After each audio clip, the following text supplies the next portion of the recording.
Action on menstrual hygiene needed. Is Nigeria $25 billion diaspora remittance a sign of mediocrity? It gets 545 deaths. Committee on Communal Crisis inaugurated in Bauchi. Over to the pen pushing. And finally, on the pen pushing newspapers, gunmen attack community in Ogun State, abduct housewife. The antibody was talking about, no, all we want to hear is good news. All we want to hear is good news. Yes, good news, but we all need to work towards it. At this point in time, it is a collective effort. You need to be doing something in your space. What are you doing in your space? What are you doing right in your space? Not just doing something. Are you doing something right? And at this time, we have our analyst joining us, Adeton Adebogun. Good morning, Adeton. How are you doing today? Good morning. I'm doing great. Thank God it's Friday. Yes, thank God it's Friday. I know how you love Fridays, so we're on the same page. We're on the same page. Good morning, Adeton. Good morning, Adinke. Yes. Thank you so much for joining us this morning. Thank you. All right, I'll be starting off with this one on the Punch newspapers. Kaduna confirms 32 killed by terrorists, debunks helicopter attack. Now, the Kaduna State Commissioner of Internal Security and Home Affairs, Samuel Aruwan, has confirmed that terrorists killed 32 in Dongoma, Noma, and Sakia's village, as well as Ungwa Maikori in Kajuru local government area of the state on Sunday. Now, the commissioner, however, debunked the rumor that the terrorists were aided by an helicopter. But he clarified that the bandits did not attack the communities with helicopters, as the helicopter in question was a security helicopter which was sent to repel the bandits.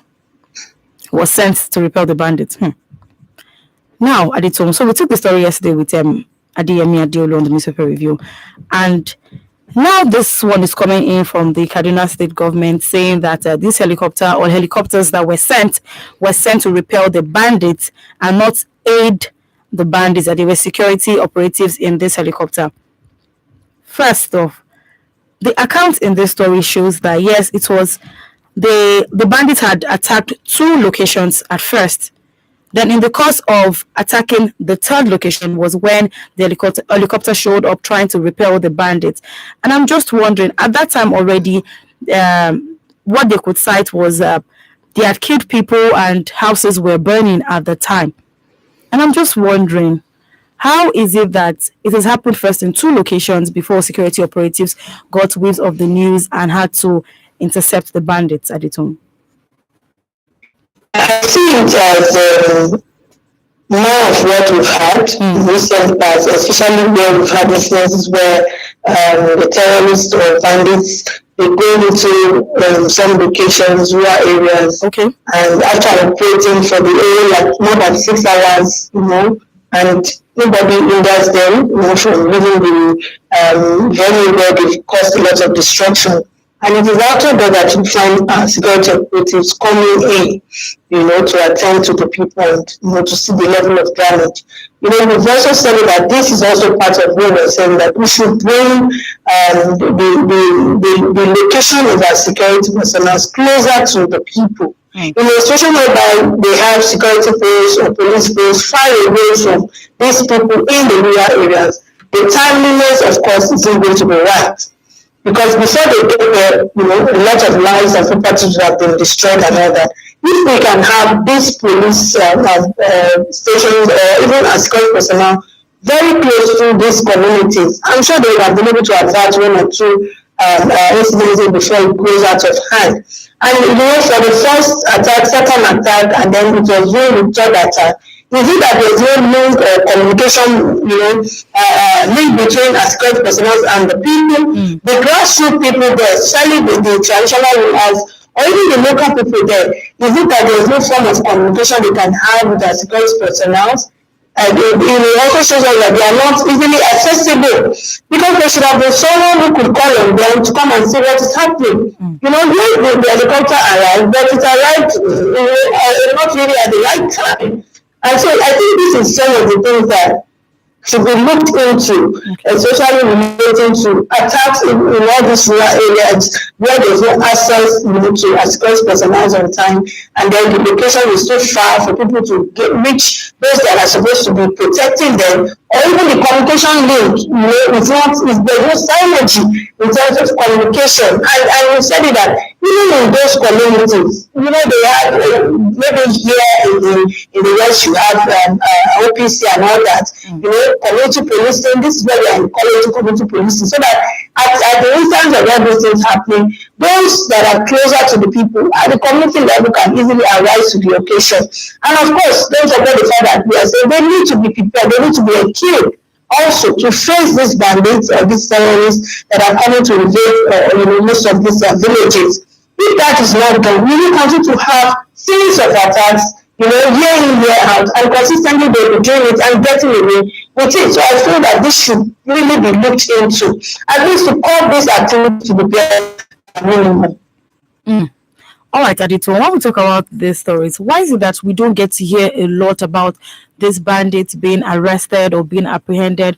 So some comments on social media yesterday still raised the point of Owo massacre and how nobody has been apprehended at all in relation to that incident. And this one too, the same thing. Yes, the Kaduna State government has said that they are on the trail of these people, trying to get them and arrest them, but we do not get to hear a lot of these people being arrested or apprehended, made to face the consequences for the crime they have committed. I think the more of it also has to do with do we have the resources, to further investigate? What is the duration to which we can actually look at some of these incidents? On the part of our security personnel, I'm sure technologically they have some things that they can do to impact on the investigation they're doing, or for them to get reasonable results while doing their investigation. The follow-up is also very important, because what I've noticed is that once these attacks happen, before it dies down, nobody talks about it. You don't even get a report from our security personnel on how far they have gone with the investigation or trying to apprehend those who have committed this crime. Of course, we mentioned we continue to talk about the train incident. Those people have not been brought to book. What is the federal government doing? There's the Nigeria, they are working on it, they will get them. But what is the end result of it at the end of the day? Do we leave this thing to die down and lives and lost and all that? I just feel that there's need for follow-up, and if there's no empowerment given to our security personnel on how to further their investigation, I think this is the time for the government to do that. Because if you don't have people who can follow up, on these activities and apprehend criminals, we will continue to have this kind of scenarios all over and over again. And you just look as if the government is not responsible enough for the lives of the citizens that they are meant to govern. All right, thank you so much, Adito. Thank you for that. Keep your text and WhatsApp messages coming in on 070-317-56537. Now, this one on this day newspaper says, CVR Igbo's alleged marginalization claim hoodlums invaded injured registrants in Lagos. Now, a large number of Igbos in Lagos State yesterday alleged marginalization and targeted this disenfranchisement as they attempted to register in the ongoing continuous voters registration. Now, the allegation followed viral videos on social media that claimed Igbos at the Alaba International Market, Ojo, were attacked by hoodlums and the machine carted away while attempting to register at the local government office. So, Adito, on this particular one, I saw a lot of videos yesterday on a particular social media platforms. So people from the scene, they were sending videos saying that they had to close their shop. So they had like the officials of this market, Alaba International Market, and we know that market is dominated by people of the southeast. They came together to agree that yes, they were going to close the market yesterday to go out to register in the continuous for their PVC, just register for their PVC, and they went out yesterday to do it. And somewhere along the line, everything was going on peacefully. Then hoodlums came and attacked them. I saw this video where the hoodlums were even whipping some people, just trying to just scatter the whole thing. And now so many comments have been born out of this. Some people said that particular act was sponsored, one. some other people also think that it is a way to stop people from getting their voters card, that some people feel that if people are allowed to go on and on getting their PVCs, that it's going to some way not allow for their own candidates in quotes get into office. And I'm just wondering, what are all of these assumptions, and why would you want to go and disrupt a peaceful registration that people right now are clamoring for? Allow us, give us time, extend the time, calling on INEC to extend the time for them to be able to register. And now we have this because people, I'm very sure, Adeto, you must have seen reports like this, people are trying within their different groups to organize this registration so people can get it done. Yes, but I want to look at it from this angle that if that happened in, let me say, in any other part of the country, it will still be reported the same way that there's marginalization in that particular region. If it happened in the north, I will have a couple of probably northerners, it will be said that they are being marginalized. But I want to see it from the language of if we are truly patriotic citizens, we shouldn't begin to see it because a certain tribe or ethnic group is in a particular region and they are being marginalized. I don't see it that way. I just see it as someone or some people who believe in the peace of this country, disrupting something that is peaceful.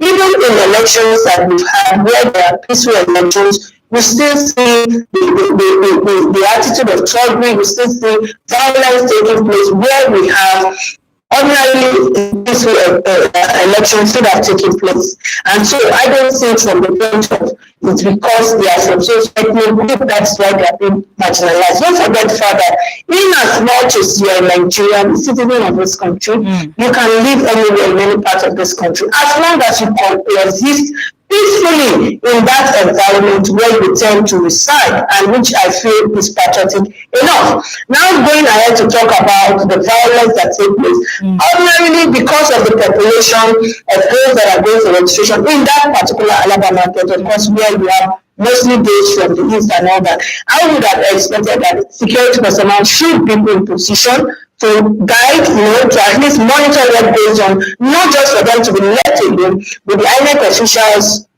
doing the registration alone, because we know that as every form of instance of the polity that we operate, people will want to misbehave because they feel that if these people get more votes, or if this person gets more electorates behind him or her, it could overturn the victory of their own opponent. So you can't exclude that when we have such exercises going on. But I would have advised that in such instances, as security personnel should have been alerted to be there with the people, so that at least that would also reduce the level of violence or whatever catastrophe that might have taken place.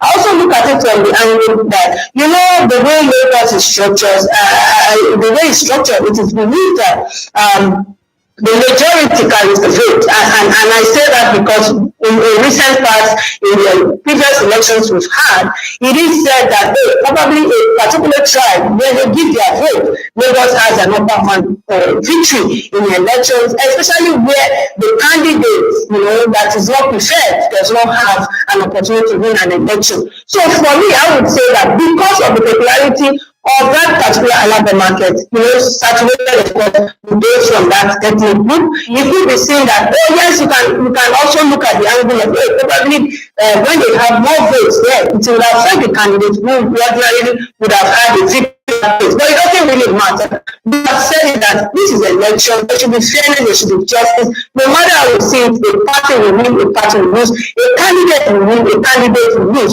But it should be at the detriment of taking the lives of people or being violent in such an opportunity. And that's why I emphasize that we all need to be patriotic citizens. Whatever the exercises, either queuing at the bank, either trying to get something and we are locked, we are so much crowded in that space, we should be able to coexist peacefully without resistance disrupting the peace of that particular community. I emphasize the fact that one would have expected that INEC should have updated their security personnel to be on ground to avoid all this. And it's really sad. I wish that those who did this could have been apprehended. Of course, if we had had a security personnel at hand, they would have been able to do. And even in that community where that thing happened, I'm sure that if the security personnel, if they go ahead and do the investigation, they might be able to get a list of those who actually perpetrated this crime.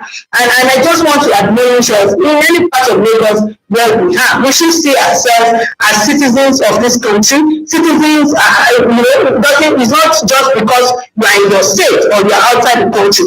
As long as you are in Nigeria, anywhere, we should be welcome and should also be peaceful wherever you are. So this is a call out to those in that particular government, not to put things out of hand or want to see it in a way to further disturb the peace of Lagos State. We are all in Lagos State for the good of the state, and so that we can also reap, the benefits of where we are here. But I hope that the Lagos State government will also come in here as security personnel and INEC will come in here and let these things be sorted out so that we don't begin to have tribal wars and even at this level, and we don't escalate the issue.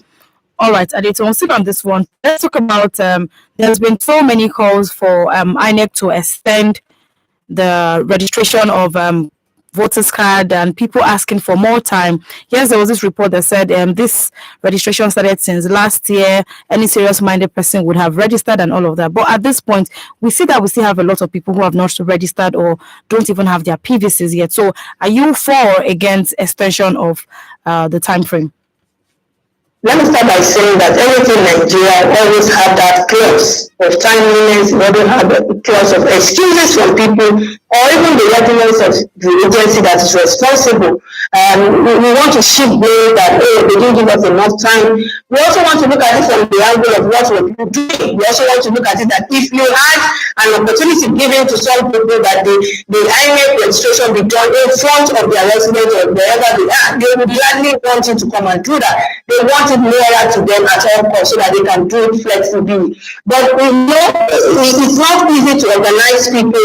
It's not easy for you to mobilize people to get the voters card. It's also not easy for you to continue to orientate people on the need, right? They need to do this because of the time, the urgency of it, the timeliness of it for you to meet up with the 2023 election. So yes, the timeliness is there, but at the same time, the people also see it as something that they need to do within the time frame. Or do they just allow the time to go by and then when it's closing up to the deadline, people begin to rush? And that is why I said that if they ask Nigerians, please bring the registration in front of our house. People would gladly say, yes, we want it, we will do it. Because at some point in time, some people just feel there's a lot of inconvenience. But I think we can adapt to that confidence in a way so that we get good governance, so that your vote also counts. You don't continue to complain 4 years, after an administration is there, you are complaining. You are not pursuing your civic responsibility of getting the PVC ready before the election. We also want to look at the angle of INEC. INEC is doing a lot, but it seems they are just involved with so many things at the same time. And that's why we have a collaboration with other government agencies so that they can also support and make this a little bit easy for INEC. The preparations ahead for the 2023 election is of course there. There are so many modalities that they are still looking at. There are so many ways that they want to make this thing easy for Nigerians, and Nigerians should also please make it easy for them. And that is not to say that INEC shouldn't even look at the inconveniences. When things are not done the way they should do it, to at least allow smooth registration being done. If we had online platform that is effective at some time where INEC could bring the fact that the website they didn't tell people to go there and register, that this was not part of their allow people to go and register on. There are so many issues, but I would want to feel that technology should have helped us to do things better, especially, now we are looking at giving opportunities to citizens in the diaspora, giving also their contributions to democracy, voting, having access to vote online. And technology should have helped us to make registration, very easy for Nigerians. Getting our PVC, access to our PVC.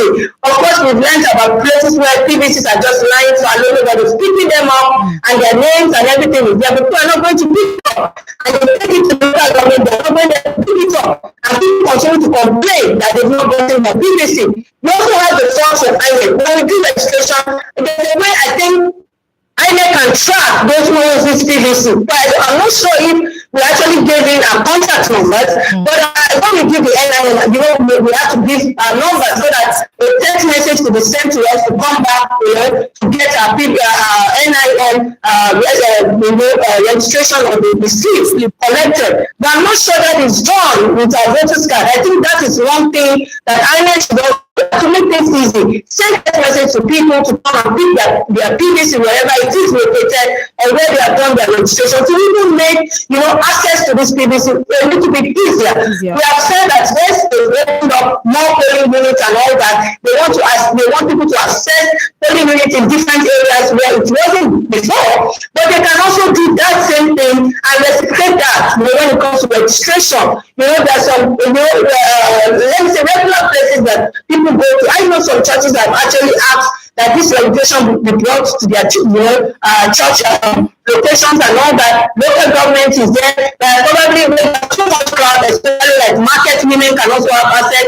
There should be a particular place in marketplaces where these women who don't have time, they're always in the market, they can do the registration. The mosque is also there. I just feel like there are some, regular places that people visit that INEC can open up. Of course, having INEC officials there, security personnel there, so that things don't go, over and all that. Okay. If INEC allows online platform for people to register, just like we are saying that those in the diaspora can have access to vote and contribute to democracy, I think this will be well off for it. So it is not that cumbersome for INEC. They can easily get things done. And then the readiness of this card, we've said that there's so much being spent when it comes to election time and all that, either pre to the election time or even during the election or even post-election. So readiness of these materials for INEC to get these things ready. The card, I still talk about the NIN. I still have my temporary slip. I don't have my permanent card and all that. But these are some of the things that our agencies should look into. So much fund is being injected into some of these agencies. These are things that they need to do with a matter of urgency because of the short deadline. If they can do this, even in the rural areas, people should have access, to register, not just the polling unit now. Is there access for people in the rural areas to have their voters card, to register, to get them, all these things. INEC should also work, in this kind of scenario where we find ourselves. And then, there's also this part of always continually educating Nigerians or citizens on the need to be peaceful, even while they're on the queue trying to register, so that you don't give the INEC officials too much headache. Because we find some people, they are not just law abiding, they just want to cross over the line, even where they try to make it orderly. I think that should also be a cue for citizens. Let's do things orderly, let's do things peacefully, so that we will continue to have a smooth registration. So I support that INEC can still give a lot of time for people to register ahead of the 2023, and that doesn't mean that people should take that for granted. They should be all continuing. This is their civic responsibility. There's no need to waste time. Thank you so much, Adito. Yes, Nigerians, yes, there are calls for INEC to extend the time frame, but you need to do what you have to do. Some people actually have this time on their hands, but they've not felt the need to go out and do it. This is your time. You need to go out and get your PVC. It is 2 minutes to 8 on Women Radio WFM 91.7, and this is the newspaper review. The newspaper review is across different Nigerian newspapers, and we have our analyst for the morning joining us, Adito Adebogun. Yes, we just looked at this one. so many calls around this particular one, but we still see people, when you talk to people day-to-day activities, they tell you, I'll do it. June 30th is still very much far away, this, so many things, but Nigerians really need to rise to the occasion. This is not the year where you are being nonchalant about things and just want to do things the same way. People who do things the same way get the same results. All right. Send us your text and WhatsApp messages on 070-317-56537. Yes, Adenike. I find this rather disturbing that Lagos mob sets Okada ablaze over pedestrian's death. And this is coming from Punch newspaper. It says a mob at Jakonde Estate is solo area of cycles ablaze after an accident which killed a pedestrian. Apparently the bike man veered off the road and hit a pedestrian. But good enough as well. Policemen were able to get to the scene on time. Well, after taking the bike man to the hospital, the people in the area, the policemen got there on time when the incident happened and took the bike man to the hospital. So within the time they took the bike man to the hospital, of course, the person died instantly. The mob had set every bike at sight ablaze.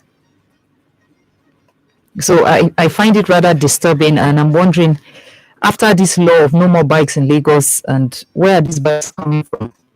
So this guy actually veered off the road to hit a person, and unfortunately the person died instantly. Yes, it is rather sad that as a society, now I am not saying that what this bike man has done is right.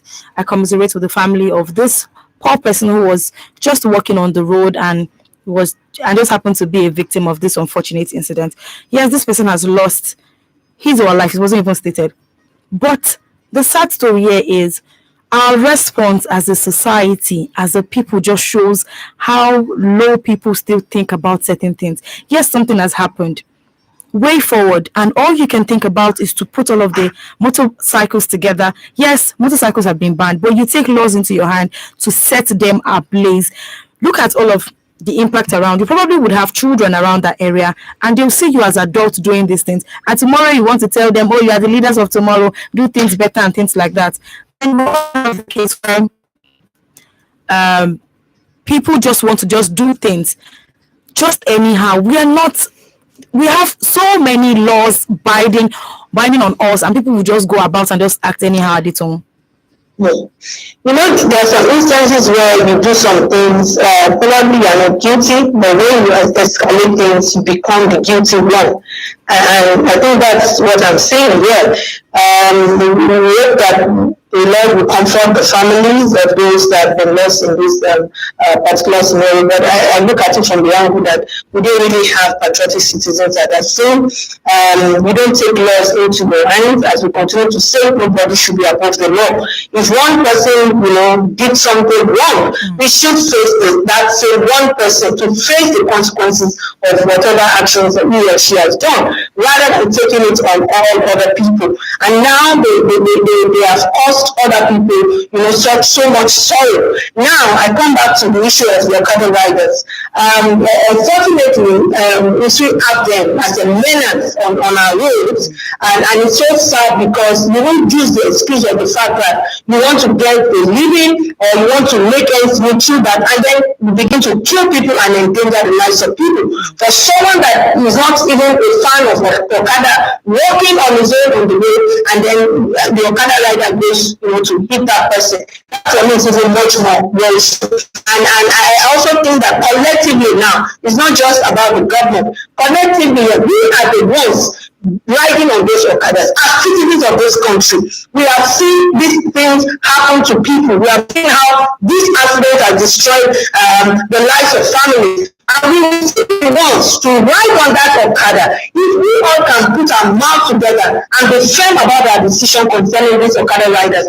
They have been taking lives, and that is not good enough. We should also not blame the government when they come out with policies to say that they want to ban them because of their recklessness in driving. They don't care about other people's lives, and I feel that that is not good. I also feel that the Okada riders, even if you want to make an excuse that this is the only opportunity you have to make anything, you shouldn't mean that you should now waste lives and not feel concerned about it. Money cannot bring back somebody whose life has been lost. You know, so the amount of money they are making for riding that Okada cannot bring that person back to life. And that is where I said that as communities in that particular location, as the government, we should be fair about our decision. If they do not stick to the rules of the game, if they do not stick to the traffic laws or whatever laws that we have laid out in the state, if it is the state, if it is Lagos State, because I see them often, you know, or even on the express, you see these Okada riders. There are citizens riding these Okadas on this express. They are not good. So if we say Okada riders should stop plying the express road, and you see citizens riding these Okadas, then what do we have to say? So it shows that we are guilty as the Okada riders, even as citizens. We are not doing things right. We are not patriotic enough. We are giving these Okada riders the ability to, to go against the law. And I feel that that is not right, because a lot of lives are being lost. And that's why I support the government, whether it's a state, whether it's Lagos State, to ban these Okada riders, because it seems that as citizens, we are also encouraging them to keep on, taking away the lives of innocent citizens. When this law stands, I'm sure we will. All right. Yes, on this one still. So, before the police officers arrived to take this person, that is the rider, to the hospital, the rider, yes, to the hospital, people were already trying to lynch this guy already. And I'm just wondering, why is it that violence is always like our first response when things happen? Nobody wants to probably just take time to analyze the issue, look at who was wrong or anything. Yes, I know a life has been lost in this case. I totally understand. But why is it that is always our first response? Just here in Arepo the other day, somebody mistakenly, because this one, it was clear, it was a mistake, hit somebody. And the next thing, you just see people gathering, trying to hit this other person without trying to find out. Like, even the person that you were trying to fight for was like, no, now, leave this person alone. Don't worry, we'll sort it out. But people from nowhere, really trying to hit this person. I'm just wondering, like, why are we like this as a society? Why? Well, I think we also need to work on what triggers our anger. Even when we are supposed to find a solution to a problem, what triggers our anger? The violence in a lot of citizens is not being directly proportional to what the scenario looks like, and that's why you find someone that probably the minimal offense, whatever it is, no offense goes uncorrected or punished. But even if it's a very minimal offense, you find people taking so much violence to deal with that person. We've talked about jungle justice. Repairing a problem. It doesn't show that you are preferring a solution to a problem. It just shows that you are just as guilty as the person you are trying to punish. It shows that you are not even patriotic, to see reason or to see peace where there already would have been commotion or conflict. And I think that's one thing we need to work on as citizens. The trigger of anger, the trigger of violence, at any instance of anything happen, we really need to work on. And this is why you find out that they say an angry man is an angry man. I think that proverb we should just throw it away, because at times people are even full. They not as if they are hungry. They are already full. They are eating. They are well fed, and they just want to unleash anger, just to say that they want to give justice. And I think that is not right. We should begin to change our orientation about the way we react to things. Yes, we want to be proactive in attending to good emergencies to save lives, not to destroy lives. In a scenario like that, the first thing that should come to our mind is, how can we resolve this? How can we hand over this person to the security personnel or those that will deal with this person and let the person face the consequences of his or her action, rather than causing more harm? I think we need to really work on that as a country. Okay. Yes, we need to work on that, because you cannot just, two wrongs don't make it right. Someone does something and the next thing you're just going about with arms trying to hit the person, or just picking one weapon or the other. It's really, really sad. All right, let's take some of your messages we have here. Keep them coming in on 070-317-56537. Text and WhatsApp messages only. Pastor Lufemi is saying there is insecurity in Nigeria and we should all accept that. The truth is that we should be concerned about the situation in our country. The government in the south should security like Amotekun carry guns as these criminals are carrying guns to perpetrate their evil attacks. Adito, would you agree with this one? Allow Amotekun carry arms, because yes, we had that conversation with Adeyemi sometime, and when Amotekun gets anybody or arrest anybody, they have to still take the person to the police. So what are your thoughts on allowing them carry guns and arms? The same response again when at some point Governor Otton mentioned the fact that people should defend themselves in the state where they were attacked severally without solution or protection from the government. And he felt that the easiest thing is you have to defend yourself, of course, giving opportunity for them to own arms. And we said there are issues here. It's not just about, we also having the right to own guns as in other countries where the register guns or ammunition with you to show that you are not going to just go out there and start shooting anybody, unnecessarily. So there are guidelines that should follow this, even if we see it as a solution. But at the end of the day, does this solution really is it a long-time thing? Can it actually be managed? Especially now we are talking about the way people just go out of rage, just want to take their can we cop that when it begins? So we really need to look at it. Let people want to defend themselves, but there should be rules guiding that. And it doesn't mean that it doesn't give the courage to people to just, anybody can just carry any gun. You can have more than one gun and keep it in your house, keep one here, and then if anything happens, you begin to shoot. It could also become dangerous to the person and their family members, because if they have unnecessary arguments at home, the person might want to just go and say, okay, I know where the gun is, and the next thing is to shoot each other. So we also need to think about the pros and the cons of this, even if it looks more like a solution. But ordinarily, I would expect that the responsiveness of our security personnel should also matter, because when they respond on time, we might have things not escalate more than they should actually escalate. All right, thank you. Abiola Nikede says, happy weekend. Yes, happy weekend to you too, Abiola. Okadas are uncontrollable and using the road. Even some of them are back operating in Ikeja. They can cause imminent, and thank God they did not kill the rider. If this has happened in Abuja, it would have been a big clash.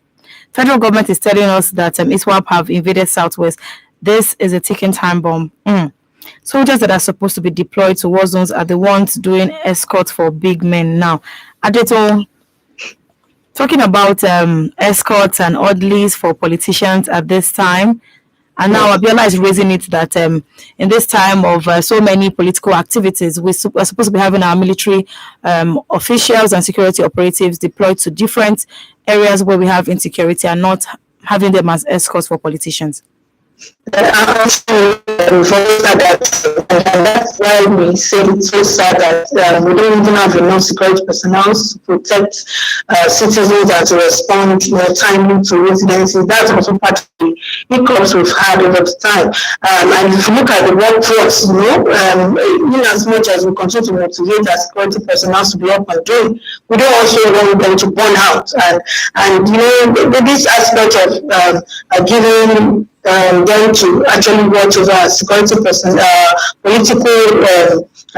politicians or candidates here and there. This is a time whereby a lot of these candidates are also fearful of their lives, and they want security personnel at their disposal. But I don't think it should be done at the detriment of their main responsibility to the citizens. Yeah, the politicians, you could say they are citizens, but if we don't have enough security personnel to go around, do we now leave people just like that without first allowing our security personnel to attend to their first responsibility and their first call?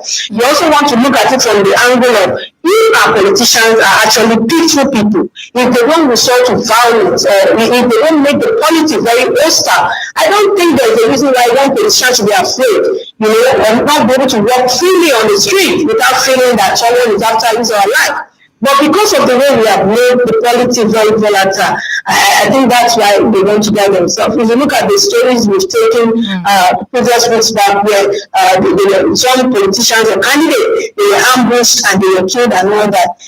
So I just feel that there's a way to balance these things. In as much as we make the environment at this time of election, we know that we have a responsibility to make it peaceful. And our politicians also, it is not a do or die affair. When we see it that way, you won't be afraid that one candidate or your opponent is after your life. But because of the way we have been practicing our politics, I just hope that when this election time gets closer, we will all be safe.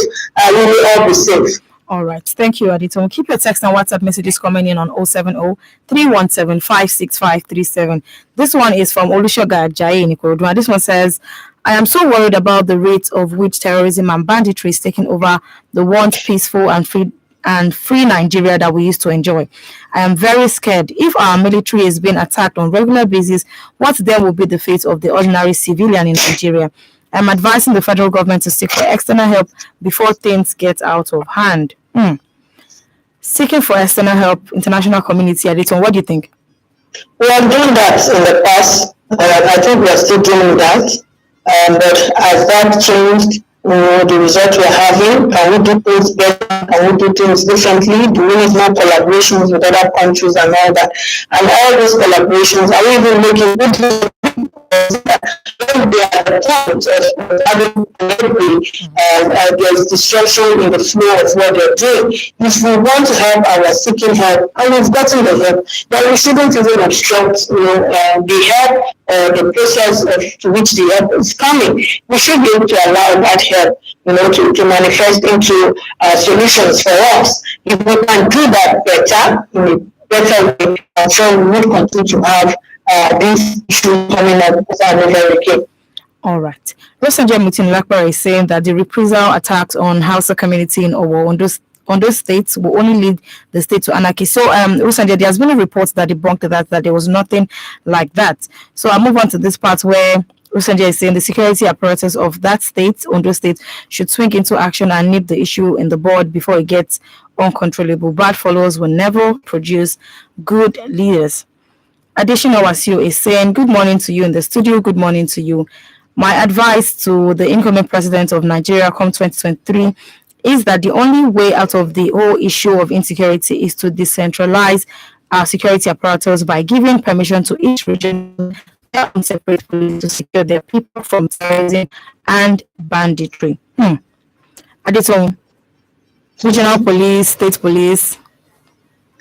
Well, I will see from the angle of the reason why it's being said that would be a way to solve these issues of insecurity is to have security personnel closer to the people in case of anything that arises there, and at the same time is also to collaborate, not to do it in isolation or without the government approval or working together with us, security personnel either at the state or the federal level, but there should be synergy to ensure that things are done properly, and also to make it easy for people in communities to have access to different information that would also protect their lives when they have this community security personnel closer to them at the grassroots level. It's easier for them to also give out relevant information that would help to curb all these criminal activities, and supporting also what the security personnel at the federal and the state level, what they are also going to bring on board. So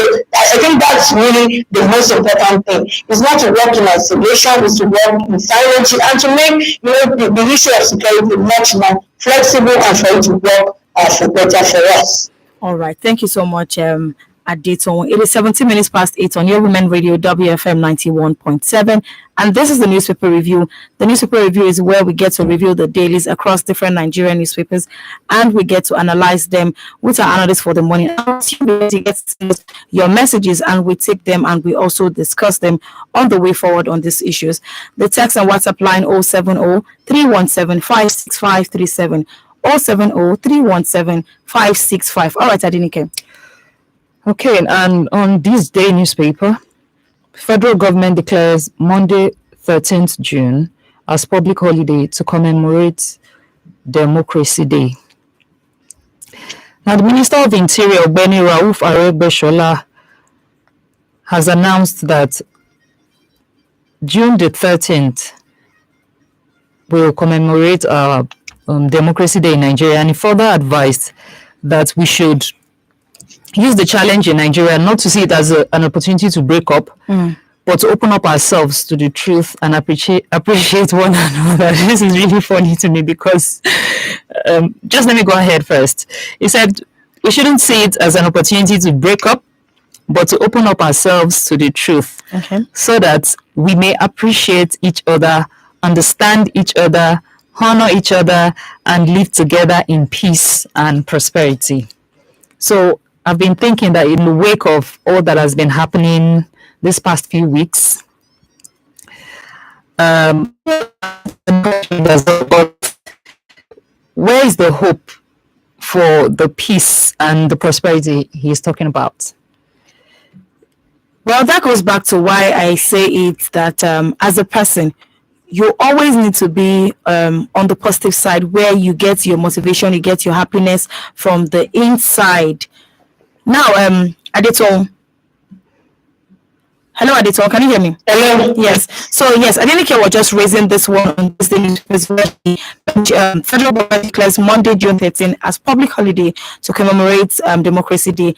And Adenike was just going over it, saying that, yes, we are supposed to live together in peace, harmony, but she's asking again that where is the hope? And I'm just saying that as a person, you need to be able to have that drive, that thing that drives you, that wants to make you stay positive. Together, when everybody's positive about how they feel about themselves or Nigeria, we always have to be optimistic about the way forward for the country. The country will get better no matter the challenges we're having, but it's going to take a collective effort on our part as citizens, and even, of course, the administration, governing us and all that. And so we also need to know that this country belongs to all of us. No matter where we travel to, we stay in other countries. There's no place like Nigeria is, and I'm sure that despite the challenges we're having, we are not praying that the country should break up. No matter how you see, there's still something good to look at when it comes to this country. This is one of the things to celebrate despite the challenges we're having. And it's not peculiar to Nigeria as a country. Other countries have their own challenges, and they try as much as possible to keep hope alive and to ensure that the country continues to exist peacefully. And that's why we are saying that as citizens of this country, we also have a responsibility to ensure that that peace continues. We need to be not just calling out the government.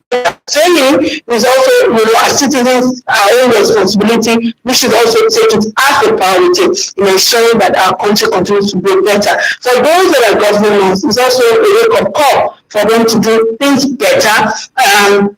To see this country as a project that they have to handle dearly to their heart, and I hope that when they do that, they will also know what for this country going forward. As you know, June 12, symbolizes a lot of things for this country. When we talk about June 12, we remember a lot of things, whether good or bad. That date, remains symbolic in our national history, and that is why it's good that once in a while we have June 12 as a holiday to help us understand the relevance of democracy, and how we can get the benefit of democracy, and how those who are governing us can make better use of the opportunity they have, to make democracy work in terms of stewardship, in terms of accountability, in terms of transparency, in terms of giving their service to this nation and to the people, and also, knowing that whatever it is that they do, they are leaving a positive legacy behind or a negative legacy behind. What our founding fathers have done, they are supposed to carry it on higher and make this country greater. We continue to emphasize that we are referenced as the giants of Africa. That giant can still remain no matter what we are going through as a country. And that is why I will continue to say it. Yes, citizens have the right to express it when they don't feel good about the governance of the country, but we should do it in a peaceful way, so that even those that are governing us, they will be reasonable enough and hold themselves responsible as the duty that they have to make this country greater and move it forward. And so even as we look at the holiday, I hope in our different communities, in our different homes, as we have said, charity begins at home. Let's learn to be peaceful before we go into the larger society, as a state, as a community, as a country, as a whole. Whether you are in Nigeria or you are in the diaspora, let's look at things that will make us be proudly Nigerians. Let's look at things we can do to make this country proud and to give democracy, an opportunity to strive. Let's create a enabling environment for all gender, women and men, children, so that we will continue to live peacefully and remember the symbolism of what Joseph stands for, so that we will not continue to share blood because of election, we will not continue to take lives of people because of politics. We will make our polity favorable and enabling and less volatile. So both women especially who are coming out to also make their impact towards developing democracy. All right. Absolutely. The minister also advised that there's an app for Nigerian internal security and public safety alert system, a mobile app. He encourages Nigerians to download the app and raise any issue of security concern that may come up around your environment. Just upload the details to the app and the relevant security operatives will get it. That's something, but I think it's a good thing. It makes people accessible because just as I said, June 12 has its bad memories, it has the good memories, and you can't take away the bad because lives were lost, and the good part of it, we now have a democracy, at our hand. So that is positive, is negative. And so in celebrating the June 12, there are still some people who feel that justice was not served. There are still some who feel aggrieved, who still want to continue in that way. There are still some who are happy that we have democracy. But the reactions of coming from either it's positive or negative also need to be monitored. So I see that as a way of, yes, I'm having access to security personnel even at this time, but I would admonish us that as citizens of this country, that opportunity that we have been given to look back at what June 12 stands for, not really in the bad light, even as we remember those who have lost their lives during that time, but also to look forward on what we can do. And this is all about peace. There is greater gain when we continue to ensure peace in the country than when we want to look at having to resort to where you have conflict or where destruction of peace in a particular community or environment. Let's all remember that June 12, yes, it stands for all, if you remember what happened looking at the history books, but it also helps us that in that hope we can see the light at the end of the tunnel, and we can begin to do things peacefully as a country, working together, whether you are from socio-ethnic group or this, or you are not from a state, you are residing in another state, we should learn to live and coexist peacefully. All right. Thank you so much, Adito. Yes, this message is from Engineer Wale in Ikorodu. This one says, TGIF, yes, thank God it's Friday. The federal government saying ISWAP is responsible for the over attack is not what we want to hear. But what we want is that those responsible have been arrested and prosecuted. The government needs to stop playing politics with the lives of Nigerians. We need action, results, and not rhetoric. Nigerians, we must collect our PVCs so that we can make better choice in 2023. Tony from Birmingham is saying making June 12th a public holiday is nothing but a ploy or just a Greek gift. Chris Magboro says the plan of the ruling party APC is to block people from voting for their own candidates. Now that you have the opportunity, please rise to the occasion before they allow their godfathers and louds to deprive people from getting their PVCs. This one's coming from Chris in Magboro. This is all we can take today on the newspaper review as we say goodbye from the newspaper review crew today and for this week. Thank you so much, Adito, for joining us today. Thank you very much. Have a beautiful weekend. Yes, you too, Adito. Thank you. Thank you. All right. Yes, Adenike, thank you so much for joining me this morning. Thank you, Esther. As we go about our daily lives, let's try as much as possible. Don't, we feel a certain way. Everybody wants to think baggages they're dealing with, but try as much as possible to just be calm when things happen. Analyze them properly. Don't just jump into conclusion like we've seen in one of the headlines that we took, where you had to resort to jungle justice. Take your time to analyze issues. Don't just jump into conclusion or just go doing things without properly. Thank you so much for joining us on the newspaper review. Thank you for your messages, dear analysts. Thank you for your messages. We want to join us again on Monday on the newspaper review at 7:30. Good morning. Have you been a victim of corruption? Do you want to report how corruption affects you and your community? Send an SMS or WhatsApp message to 0703 175 6537.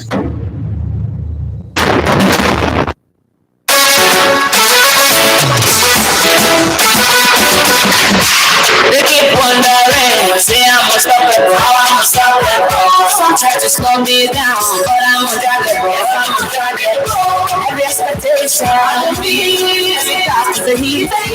My success to between me. I'm on the outside, that's wrong. Section and no one in total.